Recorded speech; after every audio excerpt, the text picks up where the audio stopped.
ibyo bavuga urabizi ikibazo cyabaye kwanza warayoboye lab ni habaye iki kugira ngo murakoze nyakubahwa perezida wa repubulika ni ikibazo yaravuze kijyanye na zote habaye iki ikibazo ndakizi dufite ibyuma bibiri habaye iki bigera gutinda muri birebe habaye iki ikibazo ni iki ntabwo turakizana nyakubahwa perezida wa repubulika ariko habaye iki kugira ngo binanirane ikibazo ni iki imyaka yose nyakubahwa perezida wa repubulika ni icyuma habaye iki kugira ngo icyo cyuma kinanirane cyo kuba gihari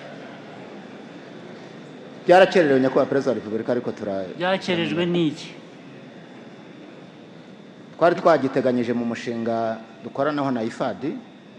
ariko gahunda zo kukigura ziri imyaka ingahe hashize umwaka umwe urenga n'igice nyakubahwa perezida wa repubulika gusa kuri uwo mushinga mutekereje hashize umwaka umwe gusa mbere hose imyaka yindi yose ntabwo mwiza mubitekereza nyakubahwa perezida wa repubulika turasaba imbabazi okay basi turaza kubishyira mu mbaraga